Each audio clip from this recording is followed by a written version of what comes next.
پھر اللہ نے فرمایا والنخل باسقات، والنخل اور کھجور کے درخت باسقات بلند و بالا، لہا اس کے لیے طلع خوشے ہیں، نضید دہبتہ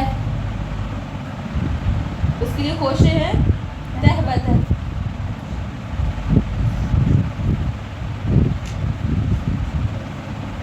تو اللہ تعالیٰ نے فرمایا کہ دیکھو کھجور کے درخت، ایک مثال دی باغات کی، دوسری مثال دی کاٹی جانے والی کھیتی کی. وہ جو باغات ہوتے ہیں لائک کھجوروں کیا ہے کہ امرود کے، سیب کے، اور وہ جو کیا کہتے ہیں اس کو انگور کی جو بیلیں چڑھائی جاتی ہیں، ان کے باغات علیحدہ ہو گئے. اس کے ساتھ آگے مثال آگے کھجور کی، کیونکہ وہاں کے لوگ کھجور بہت کھاتے تھے. اللہ تعالیٰ انسان کو وہ کہہ رہے ہیں کہ عینی مشاہدہ کروانا چاہ رہے ہیں کہ انسان اپنے آس پاس ذرا نظر دوڑا کے دیکھے.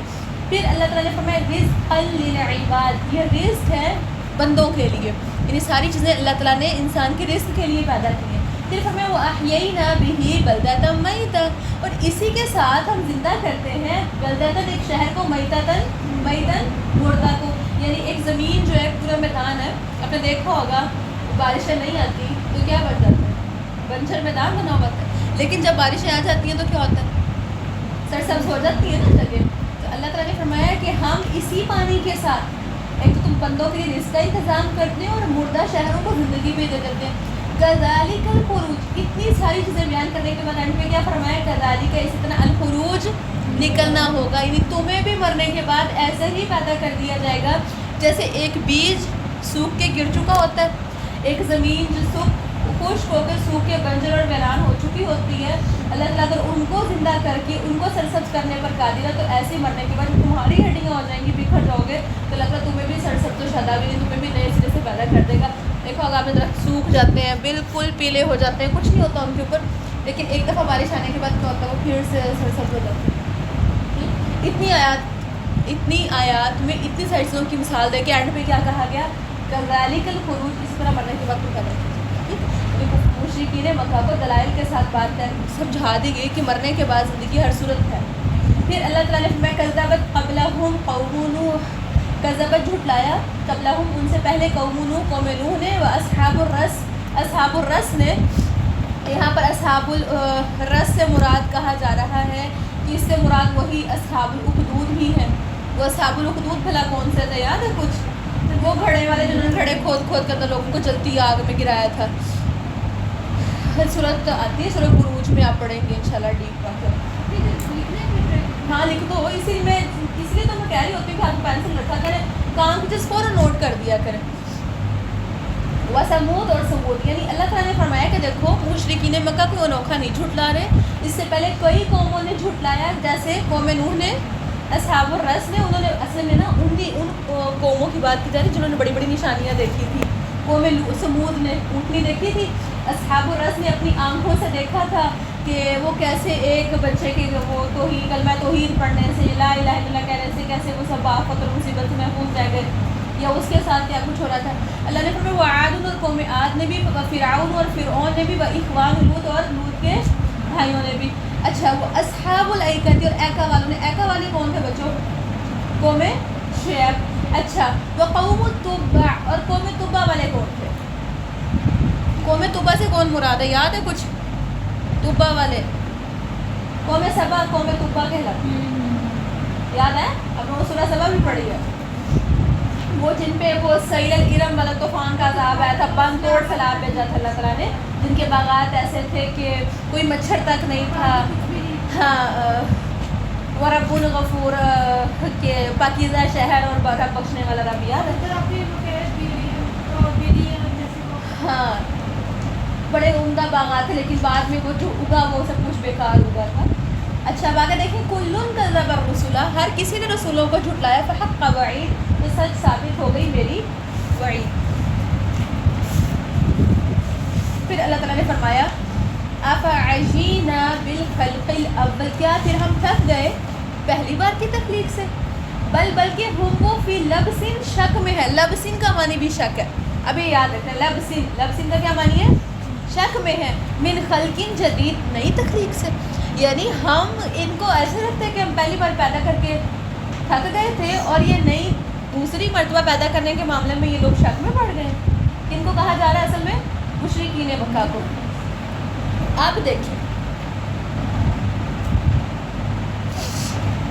اللہ تعالیٰ نے فرمایا وَلَقَدْ خَلَقْنَا الْإِنسَانَ وَنَعْلَمُ مَا تُوَسْوِسُ بِهِ نَفْسُهُ وَنَحْنُ أَقْرَبُ إِلَيْهِ مِنْ حَبْلِ الْوَرِيدِ.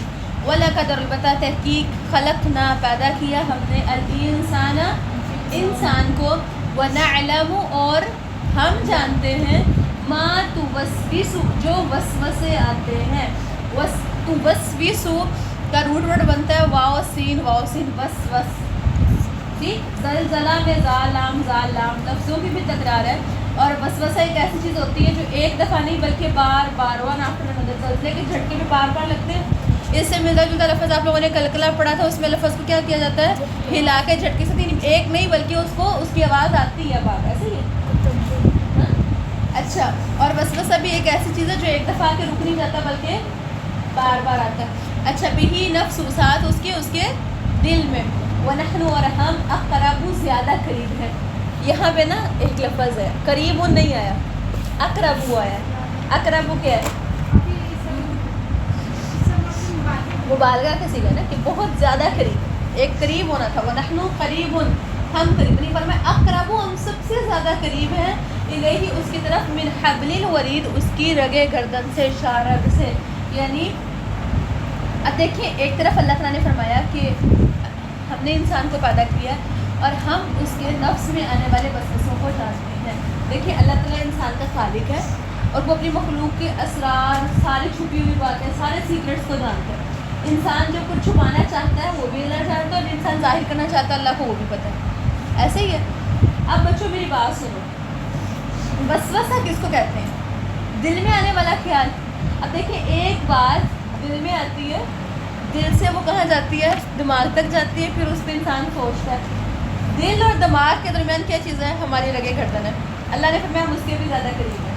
یعنی ایک بات ابھی انسان کے دل میں نہیں آتی, انسان سوچتا نہیں ہے, انسان ابھی اس پہ کوئی پلاننگ نہیں کرتا, لیکن وہ بات اللہ کو معلوم ہوتی ہے.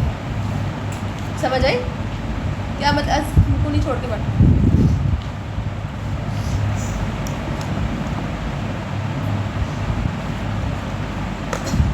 اور رگے گردن شارک سے مراد وہ رگ ہوتی ہے جس کو کاٹنے سے انسان بہت ہو جاتا ہے, انسان مر جاتا ہے, بالکل قریب ہوتی ہے. اب دیکھیں جب ہم دعا کرتے ہیں یوں کہہ لیں کہ یہ چیز ایک انسان کو نا ایک لاجیکلی ایک چیز دیتی ہے کہ وہ بات ہم جو بول کے کرتے ہیں وہ کسی اور کو پتہ چلتی ہے.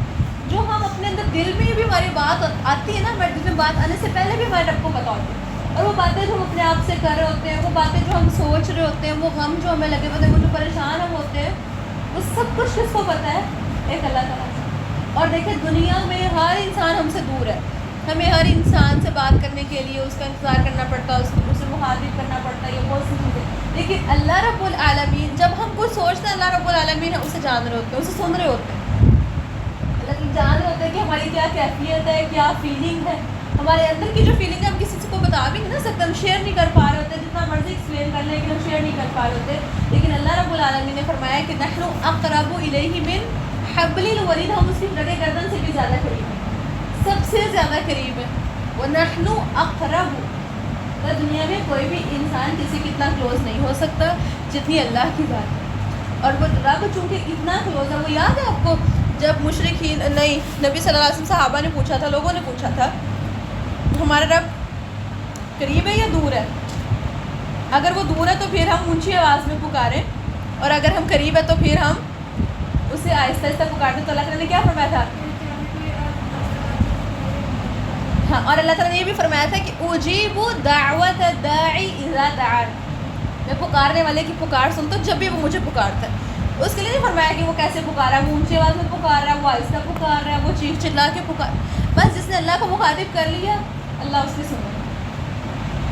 ٹھیک ہے, اللہ نے فرمایا ہم اس سب سے زیادہ قریب ہیں اس کی رگے گردن سے. اچھا پھر ایک حدیث آتی ہے, نبی صلی اللہ علیہ وسلم نے فرمایا کہ ایک بندہ ایک انسان اللہ کی رضامندی کا لفظ بولتا ہے اور قیامت تک اللہ تعالیٰ کے لیے اس پر اپنی رضامندی, اللہ تعالیٰ اس پر اپنی رضامندی لکھ دیتا ہے. اور ایک بندہ ایک لفظ بولتا ہے اللہ کی ناراضگی کا, اور اللہ تعالیٰ کل قیامت کے دن تک اس پر اپنی ناراضگی کو لکھ دیتے ہیں. یہ جو وسوسے ہمارے اندر چل رہے ہوتے ہیں ان وسوسوں کو پہلی بات تو ہمیں کیا کرنا ہے، وسوسوں سے کیسے بچنا چاہیے، یاد ہے کیا کرنا چاہیے بھلا؟ اعوذ باللہ پڑھنی چاہیے. وہ سورہ فلق اور سورہ ناس میں کیا آتا ہے؟ من شر الوسواس الخناس. بار بار پیچھے ہٹ کے وسوسہ ڈالنے کے شر سے ہم تیری پناہ میں آتے ہیں. تو جب انسان اللہ کی پناہ مانگ لیتا ہے تو اللہ تعالیٰ اس کو پناہ دے دیتے ہیں نا. اور یوں کہہ لیں کہ یہ آیت ہے جو انسان کو بہت زیادہ قوت دیتی ہے، بہت زیادہ اسٹرانگ بنا دیتی ہے کہ میرا رب میرے بہت قریب ہے. کبھی بھی ہم اکیلے نہیں ہوتے کیونکہ اللہ کی ذات ہمارے بہت قریب. اور جب اسپیشلی دعا مانگ رہے ہوتے ہیں نا اس ٹائم پہ یہ فیلنگ زیادہ ہونی چاہیے کہ اللہ بہت قریب ہے، اللہ تعالیٰ ہر طرح کے ایموشنس کو دیکھ رہا ہے اور سن رہا ہے. پھر اللہ تعالیٰ نے فرمایا اذ یتلقى المتلقیان عن الیمین. یہ جو میں نے آپ کو حدیث بتائی ہے نا، اصلی اس کا مطلب یہ ہے کہ ہم اپنے وسوسوں میں آ کر وسوسوں کے بارے میں مزید سوچتے ہیں اور سوچتے ہیں، اپنی زبان سے کوئی ایسا کلمہ نکال دیتے ہیں اور اللہ تعالیٰ کو ناراض کر بیٹھتے ہیں کہ مرتے دم تک ہم اللہ کو راضی نہیں کر پاتے. ٹھیک ہے. اچھا بات دیکھیں، اللہ تعالیٰ نے فرمایا اذ یتلقى المتلقیان عن الیمین وعن الشمال قعید. جب یتلقى وہ لے لیتے ہیں، المتلقیان دو لینے والے، عن الیمین دائیں سے، وعن الشمال بائیں سے، قعید بیٹھے ہوئے. قعد یقعد سے ہے نا، قعد بیٹھنے کو کہتے ہیں. تو قعید کا کیا معنی ہے؟ بیٹھے ہوئے. ناصرہ ینصر سے نصیر ہوتا نا لفظ، ہم نے کیا صرف مشبہ میں پڑھا. تو قعید بھی اسی کے وزن پہ، نصیر کے وزن پہ. قعید بیٹھے ہوئے، آل ٹائم بیٹھے ہیں. تو اللہ تعالیٰ نے فرمایا یہاں پہ حدیث میں آیت میں کسی طرف اشارہ کیا جا رہا ہے، وہ لے لیتے ہیں. کیا لیتے ہیں؟ انسان کی برائیاں، انسان کی اچھائیاں، انسان کے تمام قسم کے اعمال. بیٹھے ہوئے جو آل ٹائم بیٹھے ہیں، دائیں طرف بھی اور بائیں طرف بھی. متلقی یعنی یہ تسنیہ کا صیغہ ہے، دو. اور یہ دو کون ہیں؟ فرشتے ہیں جو انسان کے سارے اعمال کو لکھتے. کیا کہتے ہیں ان کو؟ کرامن کاتبین، جو ہر وقت لکھتے ہیں، انسان کے سارے اعمال لکھتے ہیں. تو اللہ تعالیٰ نے یہاں پہ انہیں کا ذکر کیا ہے کہ جب وہ لے لیتے ہیں، اور آپ کو وہ یاد ہوگا کیا کرتے ہیں، ان کی ڈیوٹیز کب چینج ہوتی ہیں؟ ہر فجر کے وقت اور عصر کے وقت. یہ ساری نیکیاں اور ساری برائیاں لکھتے ہیں اور کیا کرتے ہیں؟ لے جاتے ہیں. اور اللہ کو انسان کے حالات کے بارے میں بتاتے ہیں کہ انسان اب کیا کر رہا تھا. آئے دیکھیں، ما یلفظ من قول الا لدیہ رقیب عتید. ما نہیں، یلفظ وہ کوئی لفظ کہتا، لفظ کہتا. لفظ، وہ لفظ کیا ہوتا ہے؟ لفظ کی ڈیفینیشن کیا ہے؟ لفظ کس کو کہتے ہیں؟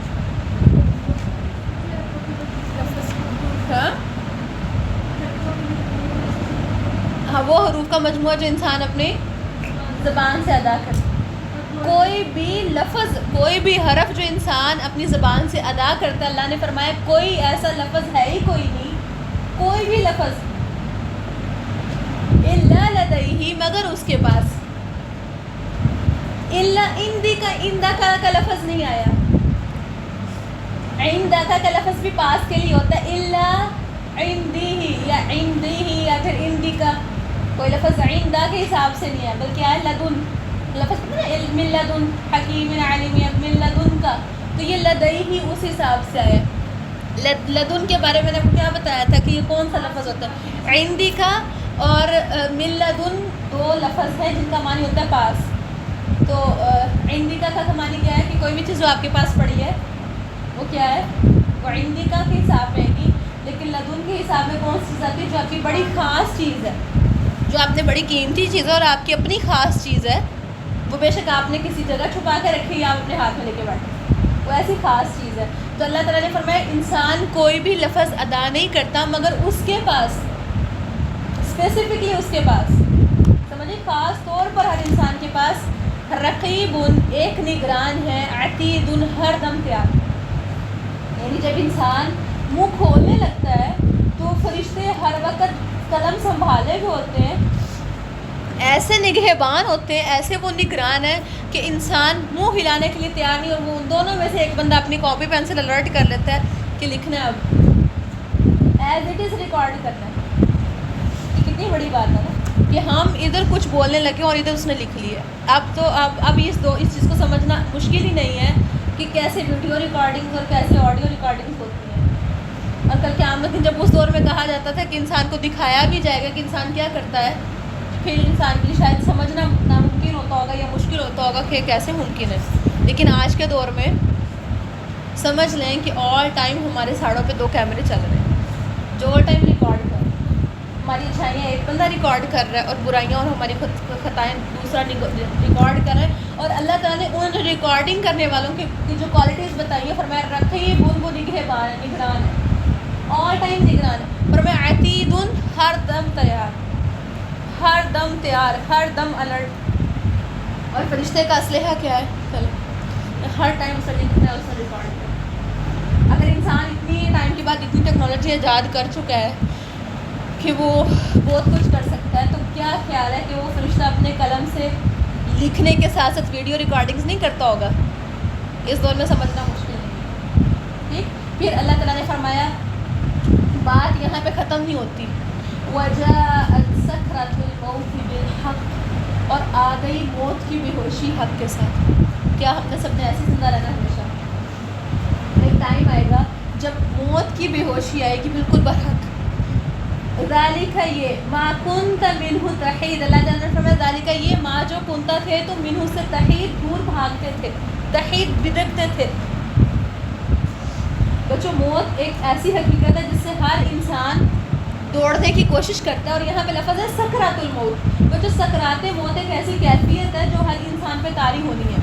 موت کے وقت ایک انسان کو ایک تکلیف اور ایک اذیت برداشت کرنی پڑتی ہے. آپ لوگوں کو یاد ہے, آپ لوگوں نے سیرہ پڑھی تھی, سیرہ کے اندر آپ لوگوں نے نبی صلی اللہ علیہ وسلم کے حوالے سے پڑھا تھا کہ عائشہ فرماتی ہیں کہ نبی صلی اللہ علیہ وسلم پانی کے پیالے کے اندر اپنے ہاتھ ڈالتے تھے, پھر اس کو چہرے پہ پھیرتے تھے اور کیا فرماتے تھے؟ اللہم اعنی علی غمرات الموت وسکرات الموت, اللہ مجھے موت کی سختیوں اور موت کی ڈبکیوں سے بچا لے, اس معاملے میں میرا مددگار بن جا. نبی صلی اللہ علیہ وسلم کو اگر یہ دعائیں مانگنی پڑیں اور نبی صلی اللہ علیہ وسلم پانی کے پیالے میں اپنے ہاتھ ڈال کے بار بار چہرے پہ پھیرے ہیں, تو خود سوچیں کہ موت اتنی آسانی سے آ جاتی ہے. وہ کسی نے وہ مثال دے دی ہے نا کہ موت تو ایسے ہے لائک جیسے ایک انسان وہ مل مل کا کپڑا کانٹے دار جھاڑی پہ ڈال کے کھائے چلے. انسان کے انگ انگ سے جب روح نکلتی ہے تو اللہ تعالیٰ نے فرمایا موت کی جو سکرات ہے یہ برحق آنی ہے. موت کی جو اذیت ہے, موت کے وقت کی جو تکالیف ہے وہ ہر انسان نے برداشت کرنی ہے, الا یہ کہ انسان بہت نیک ہو. اس کی روح ایسے نکلتی جیسے مشکیزوں سے پانی کا ایک چھینٹا گرتا ہے یا پھر ایک سوئی چبھنے جتنی اس کو درد ہوتی ہے. شہید کو نبی صلی اللہ علیہ وسلم کی امت کے لیے دعا کی کہ میری امت کے لیے موت کی سختیوں کو آسان کر دے, لیکن جو نافرمان ہے اس کے لیے کس دعا کا بات ہے؟ اس کو وہی ایسے لگتا ہے کہ جیسے شدید پیاس لگی کہ اگر اس کو سمندروں کا پانی پلا دیا جائے تو اس کی پیاس ختم نہ ہو. تو اللہ تعالیٰ نے فرمایا ذالک ما کنت منہ تحید, یہ ہے وہ موت جس سے تم دور بھاگتے تھے. بچوں میری بات سنو, جب ایک انسان کی موت کا ٹائم آتا ہے نا, پہلی بات تو یہ انسان کے پاس جتنے بھی مخلص لوگ کھڑے ہوتے ہیں, ایک انسان آپ خود سوچیں آپ کو وہ ٹائم یاد ہو اگر آپ کبھی بہت زیادہ بیمار ہو گئے اور آپ بول کے بتا بھی نہیں پا رہے ہوتے اور آپ ہل بھی نہیں پا رہے ہوتے کہ آپ کے ساتھ ہو کیا رہا ہے. جب موت کا وقت آتا ہے سب پاس کھڑے ہوتے ہیں, سب کو اپنی پڑی ہوتی ہے, لیکن وہ آپ کا کچھ بھی نہیں کر سکتے. لوگوں کے سامنے ان کا کسی کا بیٹا فوت ہو جاتا ہے, کسی کے پیرنٹس فوت ہو جاتے ہیں, لیکن کیا وہ کچھ چاہ کر بھی یہ جان پاتے ہیں کہ اس کے ساتھ ہو کیا رہی ہے, اس کے اوپر بیت کیا رہی ہے, اس کو کیا کچھ نظر آ رہا ہے؟ اللہ تعالیٰ نے آیت میں دیکھیں وَنُفِخَ فِی الصُّورِ, سور میں پھونک دیا جائے گا. ذَلِکَ یوم الوعید, یہ وعدے کا دن ہوگا. جب قیامت کا دن آئے گا تو سور میں تو پھونک دیا جائے گا, وہ وعدے کا دن ہوگا. وَجَاءَتْ كُلُّ نَفْسٍ مَعَهَا سَائِقٌ, فرمایا اور آئے گا ہر شخص کے اس کے ساتھ ایک کھینچنے والا ہوگا. سائق ہانک کر لے جانے والا ہوگا. ہر انسان, جیسے آپ کو پتہ جانوروں کو ہانک کر لے جایا جاتا ہے, جانوروں کو اگر برے طریقے سے گھسیٹ کر لے کے جایا جائے تو وہ کتنا برا طریقہ ہوگا. آپ کو یاد ہے جو پڑھا تھا کہ انسان کو پیشانی کے بالوں سے پکڑ کے گھسیٹ کے لے کے جایا جاتا ہے. تو اللہ نے فرمایا ہر نفس کو حاضر ہونا ہوگا اللہ کے سامنے, اور اس کے ساتھ کون ہوگا؟ ایک ایسا فرشتہ ہوگا جو اس کو ہانک کر لے جا رہا ہوگا. وہ شہید اور ایک گواہی دینے والا ہوگا. ایک چلتا جا رہا ہوگا جس اس کو گھسیٹ کے لے کے جا رہا ہوگا, اور ایک ساتھ ساتھ آ رہا ہوگا جس نے گواہیاں دینی ہوں گی کس نے یہ برا کام بھی کیا, یہ اچھا کام بھی کیا. 2 فرشتے گویا انسان کو گھسیٹ کر ایک گھسیٹ کر لے کے جائے گا, دوسرا ساتھ جائے گا اللہ رب العالمین کے سامنے, اور پھر وہ ایک گواہی دے گا اس نے یہ بھی کیا اور یہ بھی کیا. اللہ تعالیٰ نے فرمایا لقد كنت في غفلة من هذا, تم اس دن سے غفلت میں پڑے ہوئے تھے. ہم بھول جاتے ہیں نا اپنی موت کو, اپنی قبر کو, اللہ تعالیٰ نے فرمایا فَكَشَفْنَا عَنْكَ غِطَاءَكَ، اور ہم نے ہٹا دیے تجھ سے پردے تیرے. ایک دفعہ ترجمہ لکھنا بند کرو، صرف عربی پہ انگلی رکھتے سمجھ لو. اللہ تعالیٰ نے فرمایا لَقَدْ كُنْتَ فِي غَفْلَةٍ مِّنْ هَٰذَا، تم اس دن سے غفلت میں پڑے ہوئے تھے. فَكَشَفْنَا عَنْكَ غِطَاءَكَ، اور ہم نے آج تیرے سارے پردے کھول. غِطَاءَكَ تیرا پردہ. فَبَصَرُكَ الْيَوْمَ حَدِيدٌ، تو آج تیری نظر الحدید بڑی ہی تیز ہے. یعنی دنیا میں انسان پہلی بات انسان غفلت میں پڑا ہوتا ہے. انسان کو ایسے لگتا ہے کہ ہماری صحت، یہ گھر، یہ سب کچھ ایسے ہی رہے گا، ایسے ہی لگتا ہے نا. دوسری بات یہ انسان کو کیا فرشتہ نظر آتے ہیں، کیا شیطان نظر آتا ہے، یہ جو اپنے پاس بیٹھے ریکارڈنگ کرنے والے بھی نظر آتے ہیں. انسان کو یاد ہی نہیں رہتے. ہم ان دو فرشتوں کے معاملے میں بھی غفلت میں رہتے ہیں نا. ہمیں شیطان بھلا دیتا ہے نا، کوئی ہے جو ریکارڈنگ کر رہا ہے، کوئی ہے جو لکھ رہا ہے، کوئی ہے جو ہر وقت سن رہا ہے. تو اس دن ان کو کیا کہا جائے گا، سارے پردے کھول دیا جائیں گے. پردے کھولنے کا کیا مطلب ہے، انسان کو فرشتے بھی نظر آئیں گے، انسان کو شیطان بھی نظر آئے گا جس کو گمراہ کرتا تھا اور بہکاتا تھا. انسان کو جب یہ سب کچھ نظر آئے گا تب انسان کو اپنے کھڑے تو صحیح طرح نظر ہی نہیں آئیں گے، کیونکہ وہ اس کا فائدہ یا نقصان کا کچھ کر ہی نہیں سکتے. اور اس بندے کو کہا جائے گا تم غفلت میں پڑے ہوئے تھے، دیکھو آج تمہاری نگاہ کتنی تیز ہے، تمہیں وہ بھی نظر آ رہا ہے جو اس سے پہلے نظر نہیں آیا تھا. پھر اللہ تعالیٰ فرمائیں گے وَقَالَ قَرِينُهُ هَٰذَا مَا لَدَيَّ عَتِيدٌ، اور کہے گا اس کا ساتھی یہ ہے جو میرے پاس تھا، یہ تیار ہے. الْقِيَا فِي جَهَنَّمَ، ساتھی کون ہوگا، انسان کے وہ جو اعمال اس نے ریکارڈز تیار کیے ہوئے ہیں، وہ کہے گا یہ سارا کچھ جو یہ کر کے آیا ہے، الْقِيَا فِي جَهَنَّمَ، ڈال دو جہنم میں. کل کفارن، ہر ناشکرے کو، عنید، سرکشی کرنے والے کو، اناد رکھنے والے، ہر ناشکرے کو جہنم میں ڈال دیا جائے. اس دن یہ اعلان کر دیا جائے گا. ناشکرے کا کیا مطلب ہے، جس نے اللہ کی عطا کی ہوئی نعمتوں کا صحیح استعمال نہیں کیا ہوگا. ایسے ہی ہے نا، اس انسان کی جسمانی اعضاء ہیں، ٹھیک، تو وہ ناشکرے میں آتے ہیں. اور کفار کے اندر دونوں چیزیں آ جاتی ہیں، کافر کو بھی اور جس نے مسلمان ہوتے ہوئے بھی ناشکریاں کی ہوگی ان کو بھی. اللہ تعالیٰ نے فرمایا کہ اس کو جہنم میں ڈالا جائے گا. مناع للخیر، خیر کو روکنے والا، مناع بہت زیادہ روکنے والا. خیر الٹے کام میں تو وہ سب کے ساتھ ہوتا تھا، لیکن جب کسی کی مدد کرنے کی بات آتی ہے تو اس نے کیا کیا ہوا، لوگوں کے ساتھ اچھا سلوک نہیں کیا. مناع للخیر، نہ خود اچھا کرتا تھا نہ دوسروں کو اچھا کرنا دیتا تھا. اس نے دوسروں کا بھلا تو سوچا ہی نہیں. اس کا یہ مطلب پتہ چل رہا ہے، اس سے کیا پتہ چلتا ہے، دوسروں کی بھلائی انسان کو جنت تک لے جاتی ہے. اور دوسروں کی خیر خواہی نہ کرنا، وہ ایک حدیث ہے نا کہ کس نے ایک بندے کی جان بچائی، کوئی اس نے پوری انسانیت کی جان بچائی. اور سب سے زیادہ خیر خواہ کون ہوتے ہیں، امت کے علماء اور امت کے انبیاء سب سے زیادہ خیر خواہ ہوتے ہیں. کیوں، کیونکہ وہ انسان کو جہنم کی آگ سے بچا رہے ہوتے ہیں نا. اور وہ لوگ جو انسان کو دین سے ہی روک رہے ہیں، ان سے بڑھ کے کوئی اور مناع للخیر میں آتا ہے. سمجھ آئی، کسی کے ساتھ اچھا سلوک کرنا یا کسی کی مدد کر دینا، یہ کیا ہے، آپ کسی کے لیے آسانی کر رہے ہیں نا. لیکن اللہ نے فرمایا مناع، بہت زیادہ منع کرنے والا. ہاں مناع فعال ان کے وزن پہ ہے نا، بہت زیادہ کام کرنے والا. فرمائے معتدن، حد سے بڑھنے والا. حد سے بڑھنے والا کون ہوتا ہے، فاسق بھی ہوتا ہے نا، یا اعتدون بھی آپ نے پڑھا. فرمائے مریبن، شک میں پڑا ہوا. اب آپ جہنم میں جانے والوں کی کوالٹیز دیکھیں. نمبر 1 کیا ہے، ناشکرا. نمبر 2 سرکشی کرنے والا، اناد رکھنے والا، مطلب ضد کرنے والا، اپنی گناہ پہ اڑ گیا، بس وہی کرنا جو اس کا دل کرتا ہے. بھلائی سے روکنے والا، لوگوں کو خیر اور بھلائی کے کاموں سے روکتا ہے. آگے معتدن، حد سے بڑا ہوا. مریبن، شک میں پڑا ہوا. پھر کس کو جہنم میں ڈالا جائے گا، اور بھی آگے ہے، الذی جعل مع اللہ الہا آخر، جس نے معبود بنایا اللہ کے ساتھ دوسرا، یہ بھی جہنم میں جائے گا. فالقیاہ، پھر ڈال دو اس کو، فی العذاب الشدید، سخت عذاب میں. قال قرینہ، اس کا ساتھی کہے گا ربنا، اے ہمارے رب، ما اطغیتہ، میں نے تو اس کو سرکش نہیں بنایا، ولکن کان فی ضلال بعید، بلکہ یہ تو خود کھلی گمراہی میں تھا. اس دن شیطان کہے گا کہ میں نے تو اس بندے کو سرکش نہیں بنایا. دنیا میں شیطان انسان کے دل میں وسوسے ڈالتا ہے، پھر انسان کو بس ایک بات ہے، بس وہ وسوسے ڈال کے پیچھے ہو جاتا ہے، کام انسان خود کرتا ہے. لیکن پھر ہم دنیا میں تو بلیم کرتے ہیں نا کہ شیطان نے یہ کام کروایا، لیکن کل قیامت میں وہ کیا کہے گا کہ اللہ میں نے تو اس سے سرکشی نہیں کروائی، میں نے تو اس سے گناہ نہیں کروایا، بلکہ یہ تو خود گمراہی میں تھا۔ قال فرمائے گا لا تختصموا لدی، تم لوگ میرے پاس نہ جھگڑو، وقد قدمت الیکم، اور تحقیق میں نے بھیجی تھی تمہارے پاس، بالوعید، ڈراوے یا پھر تنبیہ، مطلب فرمائیں گے میرے پاس نہ جھگڑو، تم دونوں کے لیے جہنم ہے، کیوں؟ کیونکہ دنیا میں نے تمہیں ڈرا دیا تھا تمہیں کیا کرنا اور کیا نہیں کرنا۔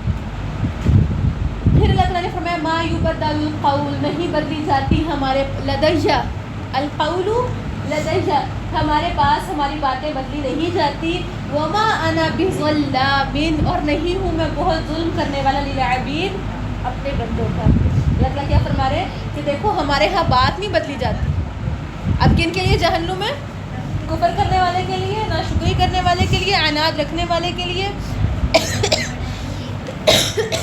بھلائی سے روکنے والے کے لیے، حد سے بڑھنے والے کے لیے، شک کرنے والے کے لیے۔ اللہ تعالیٰ فرمائیں گے یہ سب جہنم میں جائیں گے اور ہمارے یہاں باتیں نہیں بدلی جاتی۔ یہ نہیں ہوگا کہ دنیا میں ایک ڈراوا دیا ہوا تو یہاں کے ٹاپک ہی چینج کر دیا جائے کہ نہیں بس جہنم میں تو صرف یہودی جائیں گے یا صرف اور صرف ایک گناہ کرنے والے لوگ جائیں گے، باقی سارے جنت میں جا رہے ہیں، ایسا نہیں ہوگا۔ جو ہم نے باتیں قرآن میں کہہ دی تھی وہ یہاں بدلی نہیں جائیں گی۔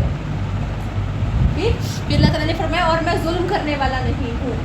یہاں پہ جو بھی ظلامین آ رہا ہے نا بچوں، ایک منٹ میری بات سن لو۔ یہاں پہ جب ہم پڑھتے ہیں نا اور وما، اور نہیں انا ہوں میں، بظلامین، یہ وہی صیغہ بنتا فعال والا، بہت زیادہ ظلم کرنے والا، للعبید، اپنے بندوں پر۔ تو انسان ہی سوچتا ہے کہ شاید اللہ تعالیٰ بہت زیادہ ظلم کرنے والا نہیں، تو مطلب کیا ہے تھوڑا بہت ظلم شاید اللہ تعالیٰ کر دیتے ہیں۔ تو اصل میں یہ صیغہ اس حساب سے ہے کہ اللہ رب العالمین ذرہ برابر بھی ظلم کرنے والا نہیں اپنے بندوں، بلکہ اصل جو چیز ہے نا وہ انصاف ہے، اور اللہ کے انصاف سے ڈرنا چاہیے انسان کو۔ اس نے کہا نا اللہ تو انصاف کر دے، اگر انصاف ہوتا نا تو پھر ہم نہ بچے نہ دنیا میں نہ آخرت میں۔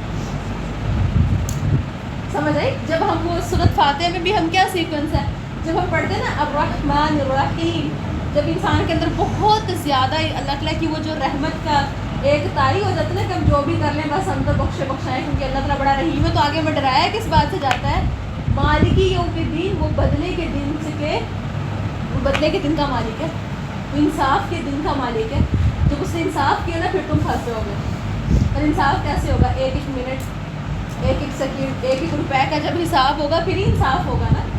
تو ڈرنے کی چیز اصل میں انصاف ہے، ٹھیک؟ تو اللہ تعالیٰ ظلم نہیں کرتا بالکل بھی اپنے بندوں پر، اس کا یہ مطلب ہے۔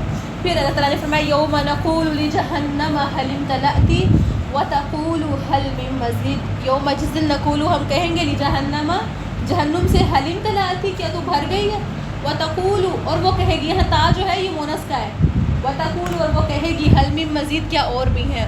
جہنم کے اندر سارے جہنمی ڈالے جائیں گے، مسلمان بھی جائیں گے، اپنے گناہوں کی سزا ان کو ملے گی۔ جب حدیث پڑھتا نا کہ ان کے جب ان کے نبی صلی اللہ علیہ وسلم کا امتی ہر بندہ جو ہے وہ جنت میں چلا جائے گا، کلمہ کو مسلمان جنت تک پہنچ جائے گا، اپنے گناہوں کی سزا ان کو ملے گی، جہنم میں ڈالا جائے گا ان کو جو جو انہوں نے گناہ کیے ہوں گے۔ جب وہ ان کی گناہ کی سزا پوری ہو جائے گی، نبی صلی اللہ علیہ وسلم ادھر سفارش کریں گے، ایک لمبا ٹائم نبی صلی اللہ علیہ وسلم سجدے میں پڑے رہیں گے، کئی سالوں تک۔ پھر نبی صلی اللہ علیہ وسلم کو اٹھایا جائے گا، ان کو کہا جائے گا کہ آپ کی دعا قبول ہو گئی ہے۔ پھر وہ اپنی امت، کہا جائے گا کہ تم اپنی امت کے لوگوں کو نکال کے لے جاؤ جس کے دل میں اتنا ایمان ہے۔ نبی صلی اللہ علیہ وسلم ان کو نکال لیں گے اور لے کے جائیں گے، پھر تب تک مسلمان بھی اندر جلیں گے جو رب کے نافرمان ہوں گے۔ تو جب حساب کتاب ابھی ختم ہوگا، جہنم میں ڈال دیے جائیں گے، تو اللہ تعالیٰ جہنم سے پوچھیں کیا تو بھر گئی ہے، لیکن وہ دیکھیں آگے سے کیا جواب دے۔ جس سے کیا پتہ چلتا ہے جہنم بھی بولے گی اور کیا کہے گی، کیا اور بھی ہے، یعنی اللہ تیرے نافرمان بندوں کو چلانے کے لیے میرے اندر بڑی جگہ ہے، کیا اور بھی ہے۔ تو پھر صحیح حدیث ہے کہ اللہ رب العالمین اس پہ اپنا پاؤں رکھیں گے اور اس کو وہ بھر جائے۔ اب اس کی تشبیہ وہ بندہ کہے کہ اچھا یہ کیسا ہی ہوگا، یا اللہ کا پاؤں کیسا، تو اس پہ ہم نہیں جا سکتے، بالکل صحیح حدیث ہے وہ۔ پھر آگے دیکھیں وَأُزْلِفَتِ الْجَنَّةُ لِلْمُتَّقِينَ غَيْرَ بَعِيدٍ، اور جنت قریب لا دی جائے گی متقین کے، جو بالکل بھی دور نہیں ہوگی۔ متقین کو جلدی جلدی جنت میں انٹر کر دیا جائے گا، جو بالکل دور نہیں ہوگی۔ اللہ سے دعا ہے کہ اللہ رب العالمین ہمیں تقویٰ عطا فرمائے۔ ھذا ما توعدون، اب دیکھیں جنت میں جانے والوں کی صفات بتائی جائے۔ جہنم میں جانے والے کون تھے؟ کفار، عنید، مناع للخیر، معتد مریب۔ یہاں پہ کیا آ رہا ہے؟ یہ اس کا وعدہ ہر اس شخص سے کیا جاتا ہے، اوابن، رجوع کرنے والا ہے، حفیظ حفاظت کرنے والا ہے. اواب کا کیا مطلب ہے؟ غلطی ہوتی ہے، گناہ ہو جاتا ہے، لیکن وہ اس چیز پہ اڑ کے رب سے دور نہیں ہوتا، بلکہ کیا کرتا ہے واپس پلٹ آتا ہے اور اپنے رب کے قریب ہو جاتا ہے. ٹھیک. اور حفیظ اپنے دل کا نگران ہوتا ہے، اس پہ شیطان کو حاوی نہیں ہونے دیتا. جہاں شیطان کو زیادہ وسوسے ڈالتا ہے، دل کی زمین میلی ہو جاتی ہے نا، کالی ہو جاتی ہے، دل گندا ہو جاتا ہے. لیکن حفیظ سے کیا مراد ہے؟ جو نگرانی کرنے والا. ٹھیک. من خشی الرحمن بالغیب، جو بن دیکھے اپنے رب سے ڈرتا ہے. جنت اس شخص کے لیے. من خشی الرحمن بالغیب، جو بن دیکھے اپنے رب سے ڈرتا ہے، جو تنہائیوں میں اپنے رب سے ڈرتا ہے. جب وہ اکیلا ہوتا ہے تو پھر وہ کیا کرتا ہے؟ قرآن پڑھ کے روتا ہے، اللہ تعالیٰ سے دعائیں مانگتا ہے، اللہ کو یاد کر لیتا ہے.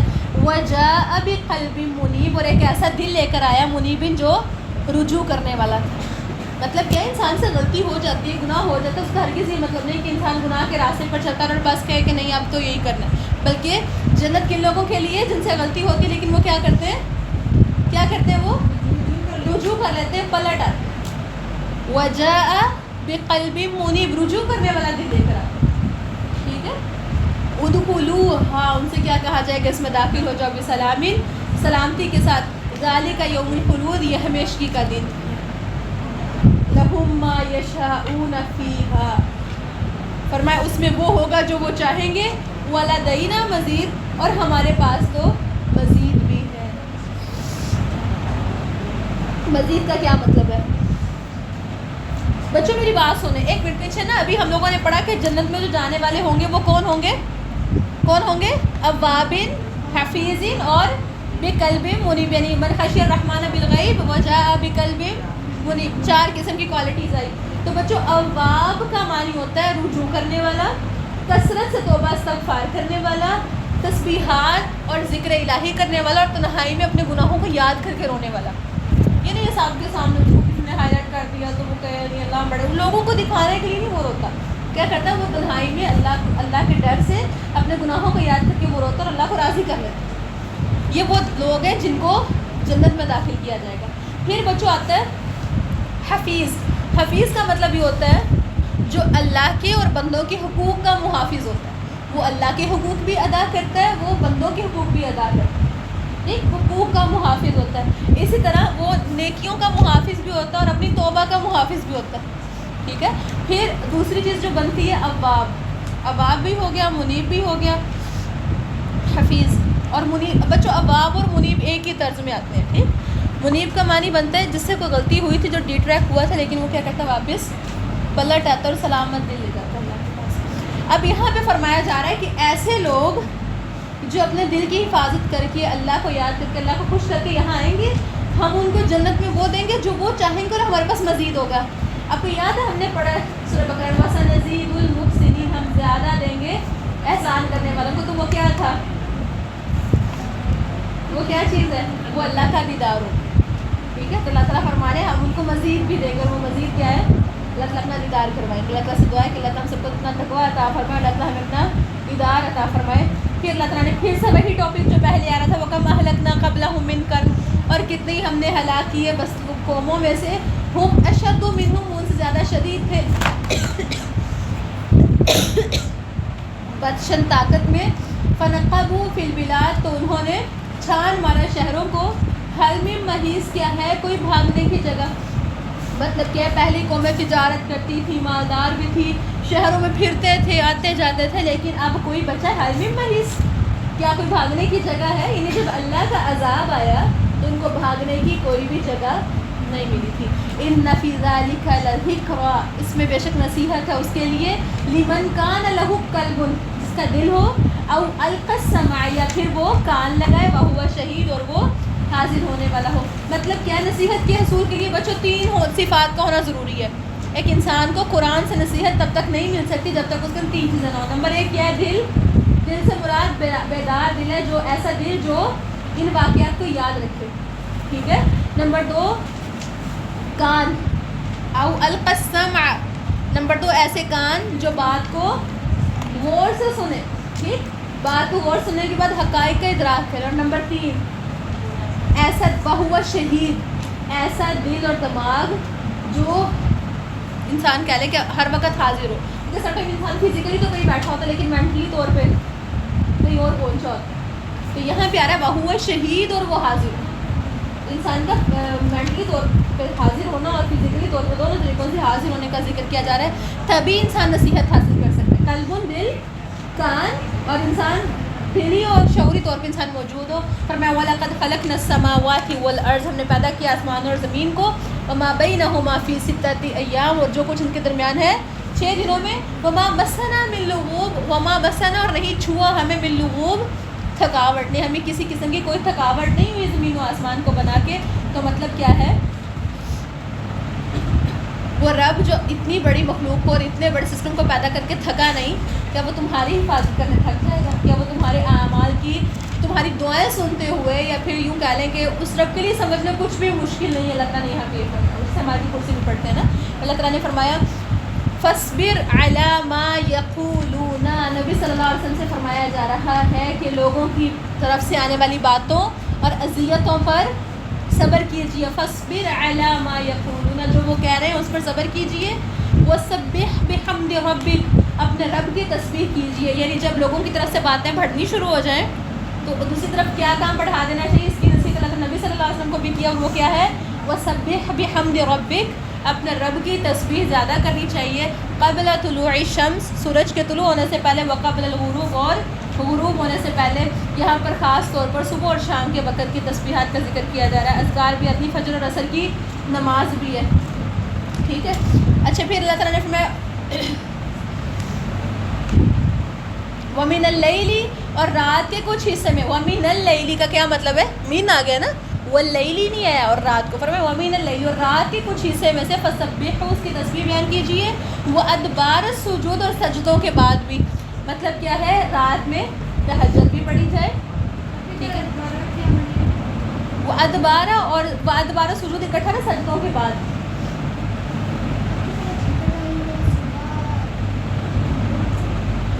دو زیادہ آتی ہے لیکن پڑھی تھا 2-3 بجے. اس میں نا ادبار السجود کا مطلب ہے نماز کے بعد کے اذکار.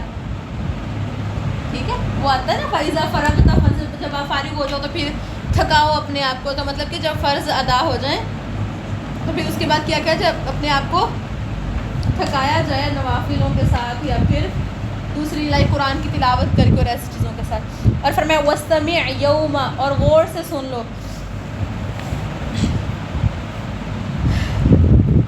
یوم ینادی المنادی من مکان قریب، یعنی وحی اور کلام کی باتوں کو غور سے سن لو اس سے پہلے کہ وہ دن آ جائے جب پکارنے والا قریب کی جگہ سے پکارے گا. یوم یسمعون الصیحۃ، اور اس دن وہ لوگ سنیں گے کس چیز کو؟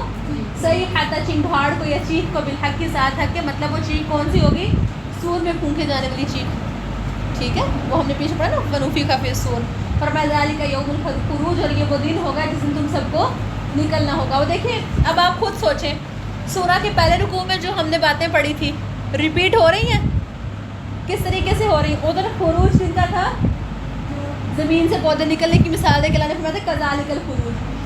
یہاں پہ آ رہا ہے جس دن چیخ آئے گی، جس دن چنگھاڑ کی آواز تم سنو گے، اس دن تمہارے نکلنے کا دن ہوگا. پھر فرمایا انا نحن نحیی ونمیت والینا المصیر، ہم ہی پیدا کرتے ہیں، ہم ہی موت دیتے ہیں، اور ہماری ہی طرف لوٹ کر آنا ہے. وہی پہلا رکوع ریپیٹ ہو رہا ہے. اس سے پہلے نا آپ لوگوں نے بڑی بڑی صورتیں پڑھی ہیں، تو وہ صورت کے جو شروع میں پڑھتے تھے اینڈ پہ آ کے وہ ریپیٹ ہوتا تک یاد ہی رہتا تھا وہاں کیا پڑھا تھا.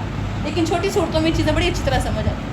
پھر اللہ تعالیٰ نے فرمایا یوم تشقق الارض، جس دن زمین ہٹ جائے گی. عنہم سراء، تیزی کے ساتھ. ذالک حشر علینا یسیر، یہ حشر ہے جو ہمارے ذمہ بڑا ہی آسان ہے. نحن اعلم بما یقولون، اور میں ہم جانتے ہیں جو وہ لوگ کہتے ہیں. وما انت علیہم بجبار، اور آپ ہم ومار نہیں، انت آپ علیہم ان پر بجبار، جبر کرنے والے. یعنی اللہ کے نبی صلی اللہ علیہ وسلم لوگوں کی جو باتیں جو آپ دین کی دعوت کا کام کرتے ہیں، لوگوں کے جو رسپانس ہے وہ ہم جانتے ہیں، لیکن آپ زبردستی ان کو دین کی طرف نہیں لا سکتے. آپ کا کام کیا ہے؟ آپ کون ہے؟ نبی صلی اللہ علیہ وسلم بشیر اور نذیر. اور فرمایا فذکر بالقرآن، قرآن کے ذریعے نصیحت کیجیے. من یخاف، اس شخص کو جو ڈرتا ہے، وعیدی، ڈراوے سے. یعنی قرآن کے ذریعے اللہ کے نبی صلی اللہ علیہ وسلم آپ کا کام صرف اور صرف ڈرانا ہے. اور ڈرانا کس کے ساتھ ہے؟ قرآن کے ساتھ. اس سے کیا پتہ چلتا ہے قرآن کے رسول کا مقصد کیا ہے بچوں؟ قرآن کے رسول کا کیا مقصد ہے؟ تاکہ ڈرایا جائے. لیکن قرآن کو ہم نے کیا بنایا؟ کچھ اور ہی بنا لیا نا.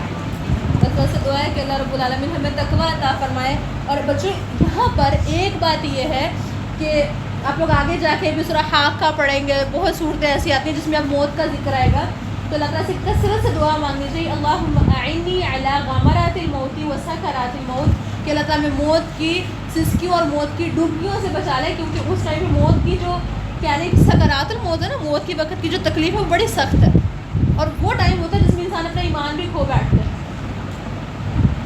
سمجھ آئی؟ انسان شدت موت کے اندر آ کے زبان میں کوئی زبان سے کوئی ایسا کلمہ کہہ دے اور وہی کہہ کے مر جائے, تو پھر تو انسان جہنمی بن گیا نا, کیونکہ انما الاعمال بالخواتیم, اعمال ڈیپینڈ کرتے ہیں خاتمے پر. ٹھیک ہے, اللہ تعالیٰ سے کثرت سے دعا مانگے. دعا زبانی کل مجھے سنانی بھی, اللہم اعنی علی غمرات الموت و سکرات الموت, تشہد میں بھی پڑھنی شروع کرنی ہے. ٹھیک ہے, جیسے ہم پڑھتے ہیں نا درود ابراہیمی, اور اس کے بعد رب اجعلنی مقیم الصلاۃ پڑھتے ہیں, اور اس کے بعد بھی دعا پڑھتے ہیں. ٹھیک ہے, وآخر دعوانا الحمد للہ رب العالمین. سبحانک اللہم وبحمدک نشہد ان لا الہ الا انت نستغفرک ونتوب الیک. السلام علیکم.